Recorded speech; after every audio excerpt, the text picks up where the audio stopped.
Yes, indeed, ladies and gentlemen. Welcome back to day number 2 of the ESL Katowice Royale. Now, yesterday, of course, we crowned our duos champions in Mozart and, of course, his teammate Richard. And, yeah, today, of the bitterest of enemies, they become the bitterest of enemies. I meant the best of friends become the bitterest enemies. Obviously, we're moving on to our solos work.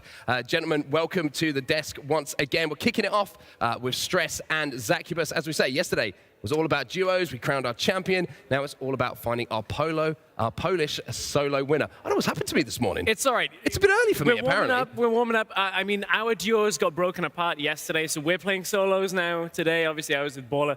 Zacubus was with Jason, so we're flying in a different way, just like these players here at Katowice Royale. And how are you feeling about things, Zacubus? Obviously, you know, we crowned our champions yesterday. How does it feel, though, when, you know, you split up from your duo and you're going to find them on the battlefield?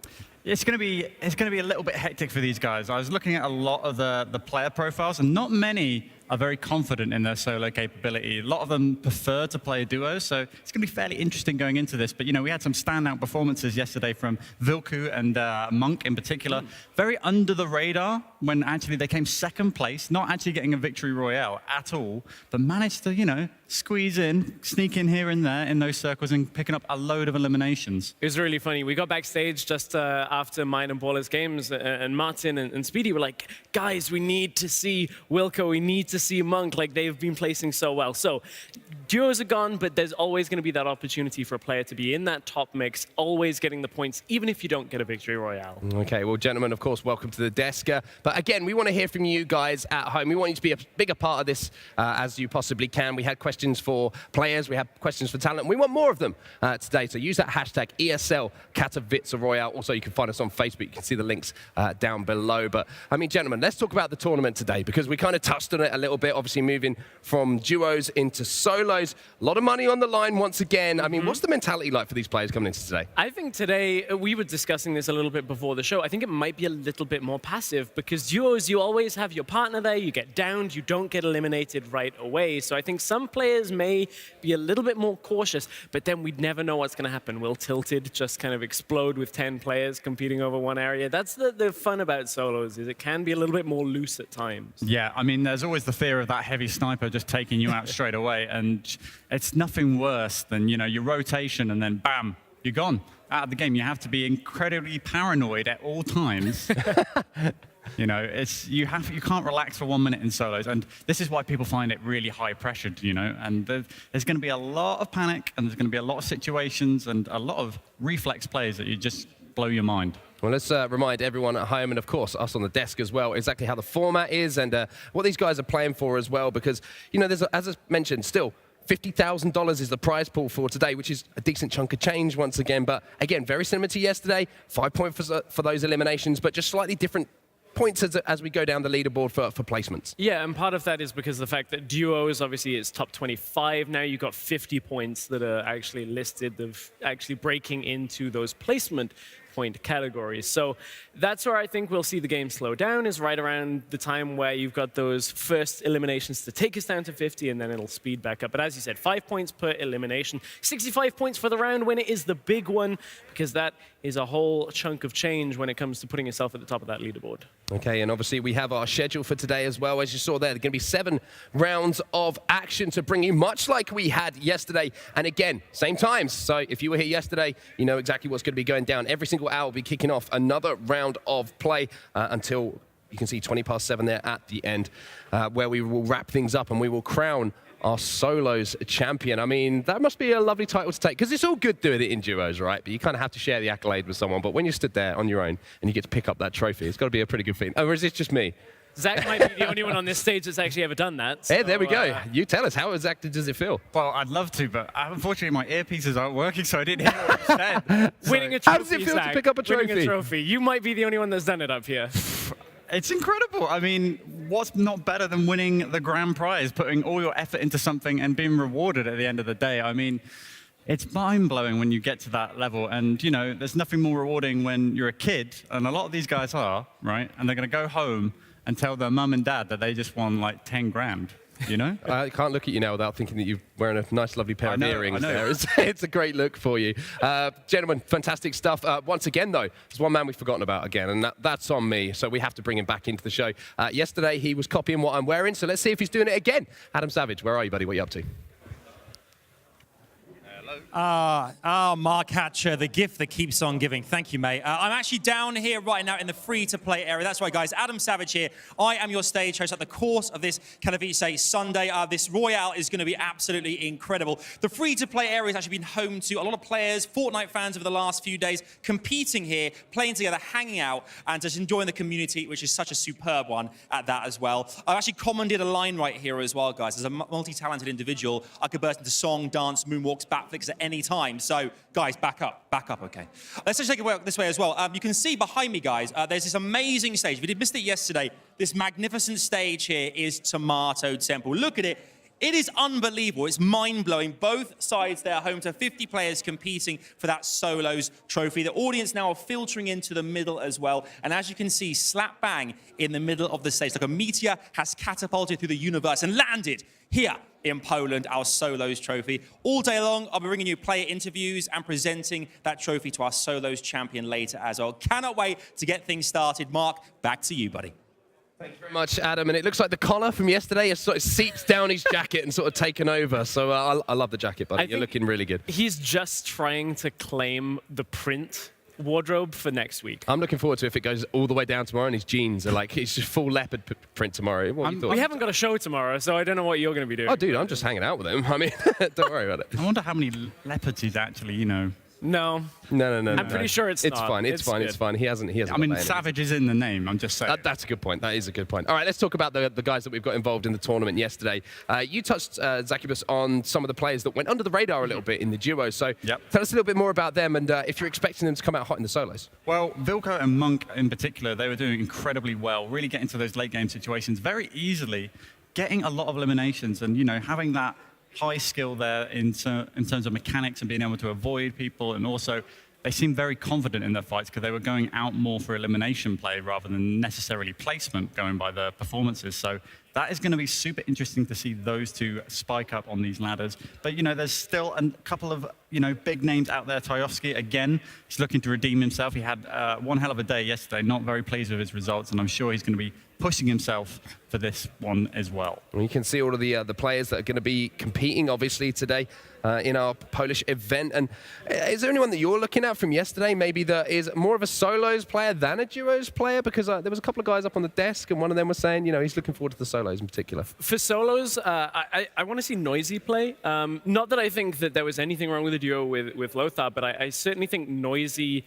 in particular was a player who was very aware of high ground advantage, how to actually position towards the late game. So I think they placed just outside the top 10. I think Noisy can do pretty well on his own. Martin's talked a lot about how he's watched him as a player.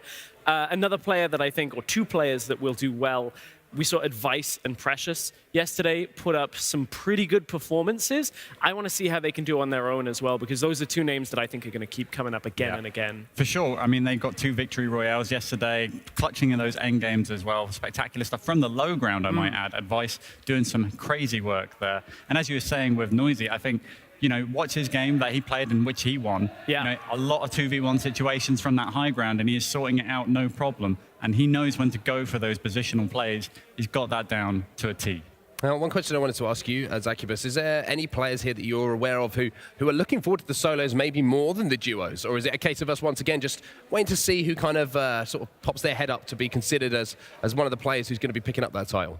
Funny you should ask. I did try and find out some information, but everybody's in their duo partner stages when I was asking backstage. That's a very good point. And so they're like, no, we prefer duos. And I was just like, and I go, why is that? Why do you prefer duos? Because he sat right next to me, basically. Yeah, pretty much. But you know, I think a lot of players do prefer duos because you have somebody to bounce off of. It's when you play in a tournament all by yourself, and trust me, the early parts of my career, that's all I did. It's incredibly stressful being in your hotel room by yourself, getting yourself mentally focused. All of that is completely different. When you turn up to a duo event, you're relaxed, you've got somebody to bounce off of and, you know, just have a good time. And even if you're losing, you can talk it out and, you know, work out things. And I think even those of you at home can understand that difference, because compare it when you're playing duos and when you're playing solos. In game, solos you have to be so much more aware. There's no communication, there's no side spotting, anything like that. It's just you, your eyes, and your game sense. You have to be 100% perfect at every stage of the game in solos. Whereas in duos, you can make a few mistakes and your teammate can cover you for those. Also, you get inside your own head sometimes a little bit, can't you? So when you have your own thoughts to deal with and you start questioning your own decisions, it's another thing that we do, of course, have to deal with as a solo player. But speaking of players, again, we love highlighting some of these players that we have here in Katowice. So this time we've got a little feature to kick things off today with Brisu and Snowy.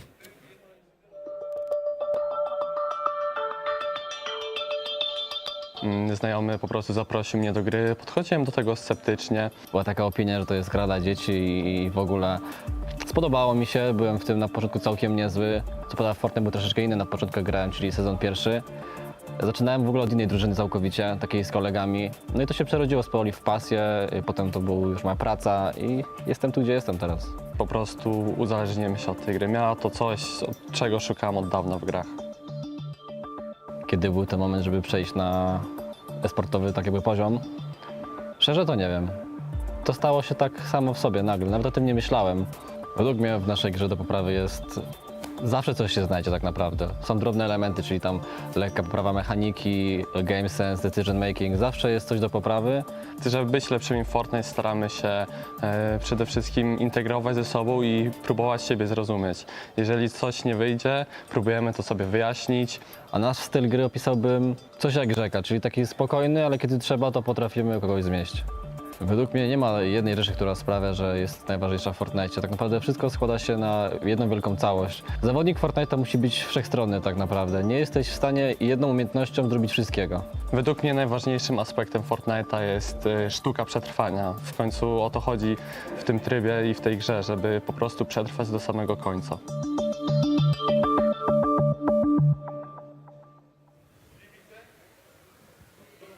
All right then, gentlemen, Brisu and Snowy there. Always great to hear from these guys and get their thoughts on competitive Fortnite. Anything that stood out in particular to you? One thing that stood out to me before I actually asked that question was how they're talking about you have to be such an all-round player in Fortnite. And I think that gets highlighted even more today in the solos than maybe it does in the duos. Yeah, we heard that from Lothar and Noisy when they joined you on the desk yesterday, where it was saying it's not just about being able to build, it's not just about being able to shoot, decision-making, the game sense, as they put it in that interview, like it all has to come together. And yes, solos, you don't have anybody accounting for any of your weaknesses like we've kind of discussed in-game. It also is the same outside of game. Yeah, I mean, when it comes to positioning as well, it's going to be incredibly difficult when you're solo. Obviously, you can't watch your back all the time. With a teammate, you've got eyes all around you. You're focusing on loads of different sites. So, you know, the rotations actually become well more difficult. And when you get to those late games as well, you want to try and get as much mid-ground in the circles as possible, so the rotations are a lot shorter. And there's also one more dangerous area, as we're taking a few highlight looks from yesterday. One dangerous area I want to look at is where the storm is closing in on people without the ability to have a duo to kind of watch your back. There's going to be a few storm chasers, I think, that are running around the back, picking off low health people as they try and get into that safe zone. And one question I wanted to ask you, as obviously we're still looking back on some of the highlights from yesterday in solos, is how important does the loadout become in comparison to duos? Obviously in duos, you know, you're looking, you know, to have certain weaponry in your arsenal, certain mobility. Does that change in solos? Is there something that you're looking to make sure that you definitely have? Yes, that changes dramatically as well, because obviously, you know, you have 10 item slots when you're actually in duos. You can share certain, you know, materials as well. Obviously, you have like a whole range of items that you can choose from and pick from, and so you really have to focus on what is your loadout, what you're comfortable with, what is the best loadout at the right time, because you don't have somebody to rely on. And, you know, if there's 2 rifts to go, do you change that for, you know, more meds and stuff like that? Obviously, rifts to go are very, very important, but also being able to shield up and get back into the fight is also important. So picking the right item and having limited slots makes it so much more difficult in solos. And one thing that you were mentioning backstage as well is decision-making on weaponry as well. You know, about the sniper rifle you were talking about, especially the heavy sniper rifle, how it can, you know, you're thinking about using it in certain situations, maybe at the start of the game, in the early game, if you find it pick off a few opponents. But you were talking about endgame, getting rid of some walls can be really, really important. I mean, with the recent hand cannon nerf, the heavy sniper has filled that role in particular, and you can actually take out any wall in one shot with it. So if you want to get into somebody's personal space, that's the gun to have. And on the late game, people don't really expect a heavy sniper to come out. We actually just saw that type of play come into action there. There was an RPG shot goes out, sniper goes through the wall, RPG actually connects and does a lot of damage. So that type of play is going to be very evident throughout this. I think also we saw so many clingers yesterday. It's one of the hot topics right now. You can carry 10 of them and they just do so much work when the build fight starts that it's easy to pick up that third party kill. Pretty much at any time that you see two people fighting, just start throwing in clingers and you can make that very difficult for the two people that are already going at it. And I want to talk about how momentum from yesterday can affect these players as well, because, you know, we had, in the end, it was 6 different duos who managed to take home Victory Royale. So there was, 12 players there who picked up Victory Royales out of a field of 100, which is obviously, over 10, it's 12%. Hey, I've done the maths. It's pretty simple, isn't it? Which is showing that, all of these players have the ability to not only place well and win games, but it gives them that confidence coming into today that they can repeat that sort of same thing. It's not that they're sat at the bottom of leaderboards and really struggling. They've got those wins, they've got those good performances under their belt. Especially players for Richard, where, them as a duo, they were a little bit nervous at the time. And even lifting the trophy, you could see they were still on stage, kind of in the moment. Once you've gone through that, it's much like being on a broadcast. Is once you've got through that initial kind of jarringness of what it means to be on a stage, then you can relax into it. You can get into the groove and actually find your position. And with today's competition and then some of the duos playing in next week, this is invaluable stage experience and a win, as you said, momentum riding high.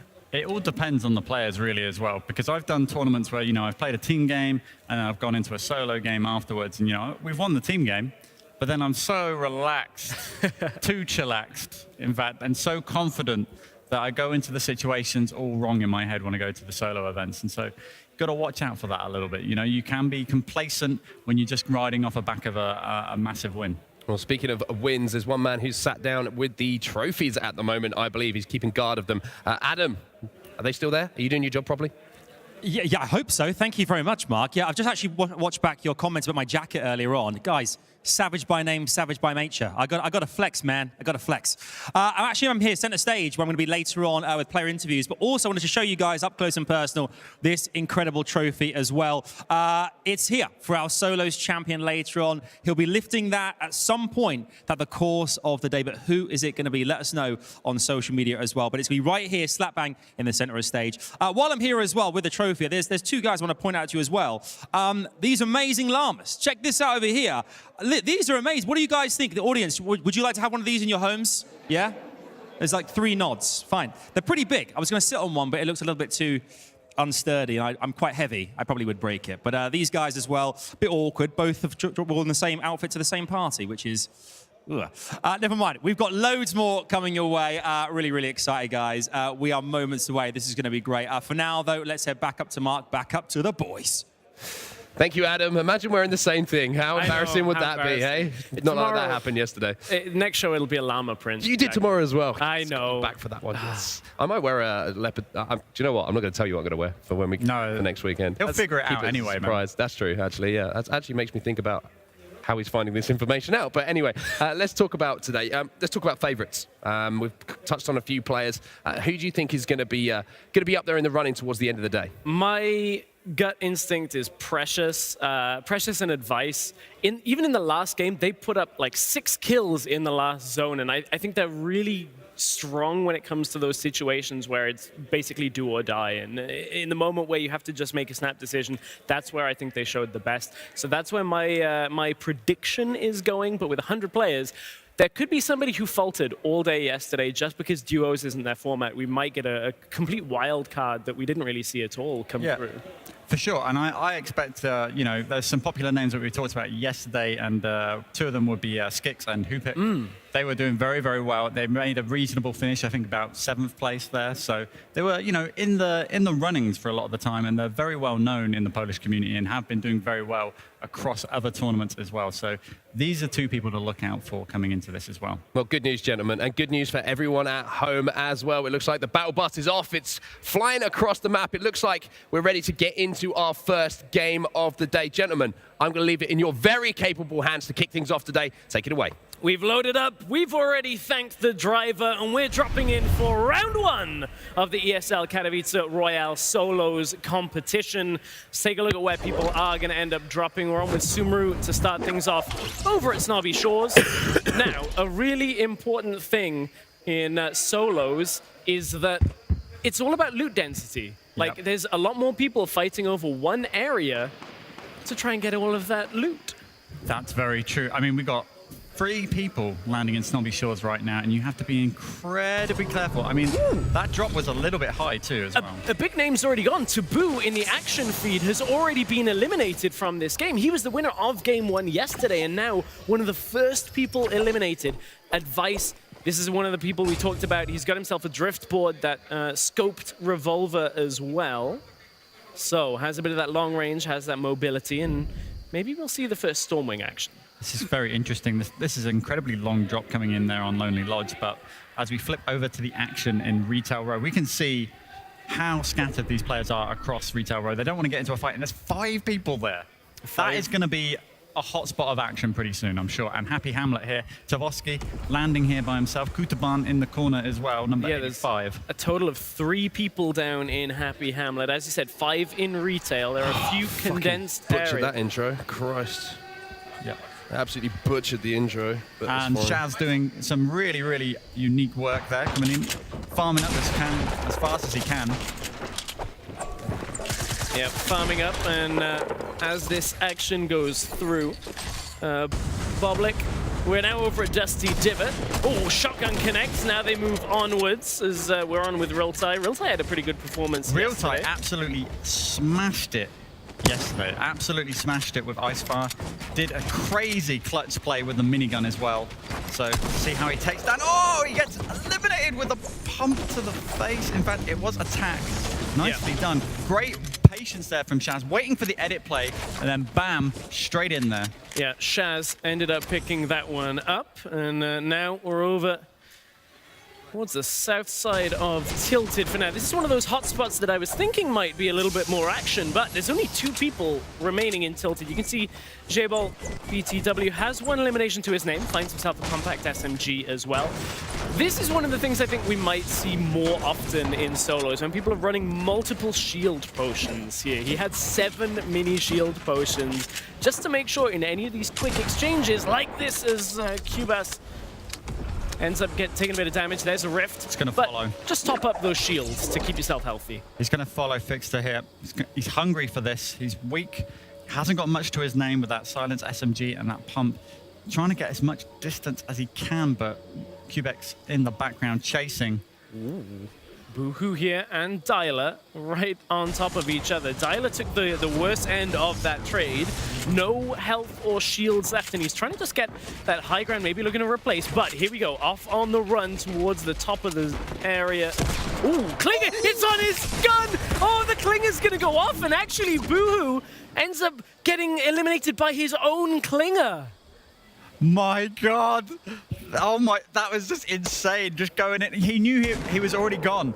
He knew that he had to do something, and that was his only option. And he takes himself out with his own Klinger play. It was such a great Klinger too, Stress. Unfortunately, though, that does mean that because the elimination was a self-elimination, the trade wasn't a 1 elimination for each other. So it doesn't count as a 5 points, I imagine, at this point. But we'll take a look at the tallies later on. We're with Zime and CJS now, as we'll see what they've got for us. Charging Dynamite is what I can hear as this is set up. And here we go. This is what we're talking about. Explosives on the third party. Because in comes Ike just trying to take away as many of these walls. That's going to blast out the bottom side of that. But yeah, Zyme getting pressured as well by those Klingers as we switch up to the action again. Build fight from Advice. He has managed to establish a little bit of a high ground. Doesn't quite connect with what he wanted at first. Now has been walled off. The exchange of high ground for now. And in a rough spot, the edit down. Tries to go through. Advice is going to fall to Blacks. Very, very well played by Blex, taking that high ground, pushing in aggressively there. And now we switch back to the Zyme action as well with Ike, and it's Zyme just going down with that edit play coming in from Ike. And very very quickly done with that edit as well, with the shotgun play. And this is where we're going to see these tricky edits. I think we're about to slow down a little on the action, though, as it moves. We had quite a lot of hype engagements to start, and Precious was one of the people we were talking about. He's all the way up in Wailing Woods right now. There's about 5 people in the quadrant of the map, as you can see. Good overview of the whole east side. That is a beautiful overview. I'm just saying, I love that. Absolutely spectacular, and it's great to see that pop up here on Wailing Woods. What's very interesting, Stress, you know, from yesterday, it's a very different start. I did the first game, as you know, and there were still about 90 people kicking at this point. Yeah. In fact, there was 90 people still kicking when it got to almost the 3rd circle. Yeah, well, we're down to 78 people already as we're on with J-Chu. And he was one of the people that also ended up in a bunch of end games that placed 3rd overall in the duos. Really good placements, and that's Poverty there alongside him. Poverty, much like yesterday, deciding to back away from a lot of fights in the early game. That's very true. We saw that at Pleasant Park as well with his teammate. Wait, did he just get taken out? He did. Did J-Chu actually just edit and snipe him? There's a lot of loot on the floor there. There is. I'll be honest, that was so quick. I didn't even see that edit come out and the snipe play. I thought he was just disengaging, but clearly didn't build around himself as he was doing it and found an easy snipe there. J2 going to be happy with that one. I'm surprised that he took a while to go out and grab the loot. Maybe somebody else came in with a 3rd party. We don't know. Yeah, I hope maybe we can end up getting a report on what happened on that one. But Sheer One on his way. There's a lot of different areas of the map that have quite a lot of action right now going on as we're with Brissu. We heard from Brissu a little earlier in the show and how exactly he was going to play this one out. Maybe going to go for a quick drop-down play here onto Dav, playing it very, very slow. Doesn't want to give away his position so much. You know, sometimes you just, when you're sitting in a 1-by-1, sometimes the best thing to do is do nothing. The disappearance of sound can often make you panic, thinking that your opponent is left. You loosen up your grip and you start to move out, and then obviously there can be some damage exchanged after that. But Teak falls right into another fight. He just picked up Quas from this first exchange. That's where all this building came from, but now he's got Nezik above him. They are a little bit safe for now. Are there any explosives in Nezik's inventory? Doesn't look like it, or I think he would have thrown them by now. yeah, he's just going to hang here, wait for the opportunity. He's going to dive over to grab those materials. He's a little bit, he's not running out low, to be fair. He's still got 130 odd.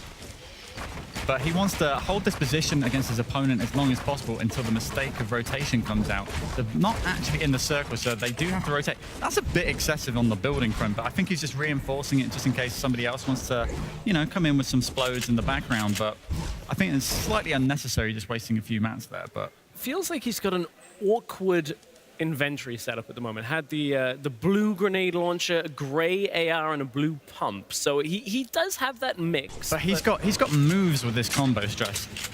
It may be a risk, but if you drop down onto the top of the triangle, onto Teak, you can put a wall down and then place some nades onto that side of the wall, which is pinned with the pyramid. And actually, you just have this pyramid, well, you just have this domino effect of grenades falling down onto somebody's base, very much like clingers. So it's actually a good strategy, but it seems like Teaks has decided to bang out and get out of there. Some grenades coming in here from... Yeah, and as Teak runs away, as Nezik doesn't really engage, he takes a zipline out. We're going to take a look back at what actually happened between Poverty and J-Chu. Poverty trying to get himself away, and he's jumping J-Chu. Oh, it was a third party all the way from the top of the mountain. I was right. I called it. I'm quite happy with that. Kataban in the back. 124 meters away. Wow. Good shot. And that's the danger we talked about. When you're solo, you don't have the safety of going down. You just instantly eliminated. Yeah, it's the panic. It's incredibly frustrating to go out to a sniper rifle stress in a solo game. There's not much you can do about it. If it's a headshot, you're absolutely eliminated straight away. Okay, King in a little bit of trouble. There's an Stormwing firing through. So trying to get just some of that building shredded down on the edge of the zone. King has 2 Rift to goes though. He has got the ideal loadout. Honestly, right now, He wants to play this as chill as possible. I wouldn't even say engage right now, but obviously that Stormwing has other ideas in mind, really. I mean, he's just pushing in. Oh, we've got King getting taken out from above. That's a lot of damage. Compact SMG was firing from Varaxa, and everything we said about the good loadout unfortunately wasn't enough. Must have missed a pump shot or didn't quite get enough damage because Varaxa is pretty low from that exchange and ends up getting all of that good loot. Varaxa actually just got started to get pressured with the stinks there as well on the back end of that. But he is going to be loving his late game now with those 2 Rift to goes. Good example from hashtag what you were talking about with that heavy sniper rifle. Just blasts right through that brick wall, looking to try and get the angle, but the replace is on from Fake Smiley. These were 2 of our guys that did really well yesterday. Tries to fire through the wall, edits the window, doesn't quite get exactly what he's looking for. There's a ramp in the way now. Oh, there's the shot he was looking for. Eats through all of the shields, and Fake Smiley's going to try and just back away, get himself a little bit of height, and reassess this situation. Smiley making a few little edit plays there, getting on the wrong side of his own ramp, so basically... Oh, the trap! He actually got him! He trapped him! Hashtag falls to the trap! Smiley outplays! Oh, what a trap play! Oh my...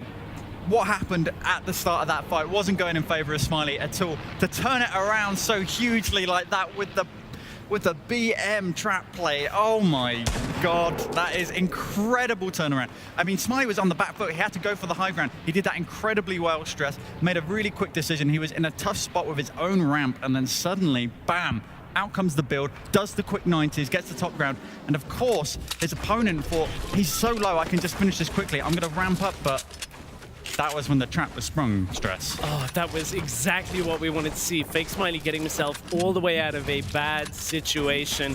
First trap kill that we've had on broadcast this weekend, and what a satisfying play. This game does continue, though, so we have to go right back into the action as we see Monk, one of the players we were talking about, does get blown through a lot of this building here, trying to just track back down and away from Nero and get himself to a little bit of a safer position. Yeah, just getting that little, get into the 1-by-1, a little bit further down. He knows there's other opponents around him, so, it's highly unlikely that he's going to get pushed necessarily, unless, Nero really takes a good eye around of him. And, of course, it doesn't look like he did that. This is eyes in the back of your head situation when there's so many static positions for people around the zone. You heard the warning a few minutes ago about Storm Surge, so if you're not doing damage, if you're not constantly fighting, the Storm will start to tick you.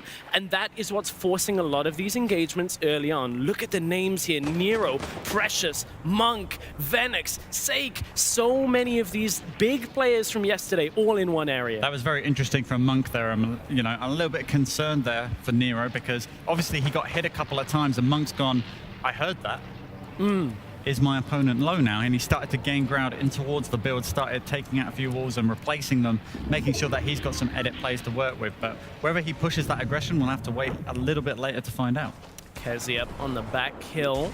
Now Monk has been pushed by Nero, and Monk is going to fall. Nero picks that one up. That was 62nd place, so we are still out of the placement points. Very interesting play there from Monk. He didn't have any health items in his loadout whatsoever, but he did have a Rift to go. He wanted to push and get a little bit greedy. He wanted to secure his loadout to be so good in the endgame. Oh, here we go. Mokash, he was one of the winners yesterday in duos. He's looking to try and get 0 and 0. Has mined his way out the back, pickaxed his way out through the wall, and 0 and Mokash through the silhouettes. It looks like they're almost looking at each other, but Mokash is trying to find an angle, drops down, does get some damage down, but 0 had just got himself a set of mini health potions just to get some of that shields back, and Mokash desperately trying to get through. But this is those situations where it's all about the replace, all about the edit, and putting your own walls back up. Klinger does go onto the top, is going to detonate a lot of this building. Good movement there coming out from Mokash there. Quick thinking, heard the Klinger, rotated out straight away, and that's the best way to do it. Oh, good angle there with a pump shotgun as well. Got to be a little bit careful there, 0, but he has got the high ground now. He's secured himself, and from that high ground, as you can see, he is potting up as quickly as possible. And now Monkash has to think, oh, what is the right timing to push this? He obviously wants to fight this, but the storm is coming in. Yeah, it's going to push Zero off the top as it may even have just stopped. We see Lothar, we see Star. Lothar is going to get pushed down from Kudaban. That heavy assault rifle from the side deals so much damage. If you get just 2 or 3 shots, it'll really consistently hit you those eliminations. Now, Kudaban trying to get Star as well. Star has just seen what happened to Lothar and doesn't want to take the same path towards him. Yeah, Icefire going in with the drift play where's out. the backflip? Okay, we want to see backflips in backflips in backflips. Okay. Just wants to go a little distance there, covers a bit of ground there. Of course, we want to see backflips, Yeah, but I know, right? obviously, Icefire is a little bit cleverer than us and is going, you know what, I'm not going to put a show on. I want to win this. I better play it safe. Lands on the low ground and secured a little bit of a base there, but he still has to move in towards into the circle pretty quickly. First time we're really seeing Philip, number 74, on the right side of your screen. He had some good placements yesterday. Morovka, another player that we had a lot of expectations on, and Morovka did pretty well as well. So, looking just for those peeking shots through the building metal for now. Now that's a good loadout from Kubas here. The golden legendary assault rifle. Love it. Epic Jump pump. pads as well. Yep, that late game's good for him. Just make sure that he holds a little bit more high ground, and he is on a little bit of a mountain top there, so he's going to be good for those rotations. And the bases are spreading out everywhere, and we've only down to 52 players now. As the storm protection or storm surge kicks in. That means the next 2 eliminations are the last 2 that you don't get placement points for, so nobody wants to die here. Kezi tries to get shots onto Precious and then another player, but takes damage from the side as he's moving towards the safe zone. But look at how many just shots from the side. That is now our 2 players eliminated to take us into placement points area. So Kezi knows he will at least get some points, and Richard is out on the very first placement points at 50th. So, as this game continues, we've already lost one of our duo's champions. Indeed we have, and now he's going to be back in the lobby thinking about how he can improve him for his next game. And, oh, look at this. Vanox, did he just go down there? Yep. Yeah, I think he had a campfire out. He showed his weakness, and now he's going to be a little bit disappointed in himself as he goes back to the bus as well. Looked like Shakuni actually picked him up there as large shield potion used, but not a lot of medium ammo for Kezi. He used a lot of it trying to spray people down, and that compact SMG does burn through ammo very quickly as well, so only 98 means he's actually going to have to just pick up some loot after getting eliminations here, and you can see Precious, oh, that's a lot of damage, now down to 43, does have a lot of small shield potions, but when you're getting pushed at the same time, can be difficult. Shaz is here, trying to pickaxe through the wall, just the replace is on from Precious. This is all he needs to do for now, but there has to be a situation to get out of here for Precious. He can redeploy if he goes outside. He does, and that was some great play there coming from Precious. Ooh. Absolutely good timing. Like He got Shaz! He actually killed him as we swapped to the side. Very, very interesting. Gave him the time to actually heal up, and superb play coming out from Precious. I mean, Shaz, he had opportunities to actually get that elimination, but I think, you know, Precious reading the situations, reading exactly when his opponent was pickaxing and using the walls, and there we see the launch pad as Precious heads to the circle. Yeah, somebody tagged him, though, as he hit that launch pad. As he was jumping back up, just the damage came through, and we are starting to lose more players. Noisy, one of the players I said I think was going to do well in solos on the top right part of your screen. He's in the safe zone now. We've lost a lot of people as Morovka picked up a kill for himself. Evil picks up an elimination for himself as well. As Macius, we can see Rift to go, campfire, launchpad, traps, everything at this point. The traps have been a little more important in this game than others, so that's why I'm bringing it up. Yes, they have. And Macius, actually, with that great loadout, but he also has opportunity. Having this high tower here, he can actually shoot at people coming in from above. Icefire got a gets gift. the supplier. Getting that supply drop at the very top there. He's going to be very pleased. Don't know what he actually got, though. It'd be interesting to see if he found a Rift to go or a launch pad. That's what he'd be desperate for at this point. If That's what I would be praying for right now, Stress. You know, whenever you get a late game like that, that is such a gift. Obviously, with so many eyes across this map, that supply drop is very rare to get indeed. This zone is now going to move towards Salty, looking northeast on the movement path. So it means everybody up in that top right-hand corner of the zone is going to be good, but a lot of the congestion is down where it's moving from. So this is a bit of a risk. We're going to see a lot of people go. Good shots across from Macius to pick up that elimination. Vince died to the Storm at that point. Macius has those 3 eliminations already for points. Yep. 15 points there for Macius. He's going to be happy with that. Precious on the move, trying to get this. Oh, he got it! Actually managed to get the shot through as Sebas ends up falling. Precious, that's his 3rd elimination, and now he tries to move. He's going to go for that safe zone. Lovely, lovely pump shot there. Quick edit play, fantastically done, and now he can keep on moving. He needs to find some time here to heal up. The Storm is going to push him. Obviously very weak, and that's not going to happen. Teak will eliminate him from the game. He sees him, does some excellent damage on the rotation, and playing it very slow. I love this positioning here right now. Icefire has a little bit of the high ground by the looks of it, but look at where Shakuni and Daenor are. They're all the way up at the top, but Shakuni is getting pressured at the top. Aiki has 5 eliminations here as Teak picks up another elimination for himself. Again, it's all about the high ground. Shakuni, Macius, Dino are in a good spot. Firing down the mountain is QV Bass, just getting as much as he can. Shakuni actually doesn't have an elimination though, so all of the points are going to come from placement for now. But if you're up at the top, you've got to be careful of people dropping up on with you as people start using those Rift to Goes.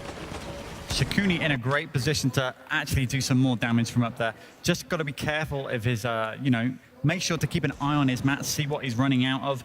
He's obviously dropping down onto some other people's builds here, so 38 mats left. Minigun coming up. We saw how devastating that could be yesterday, and he's scared of it and hops his own launch pad to drop down to a lower level. He wants to save his mats.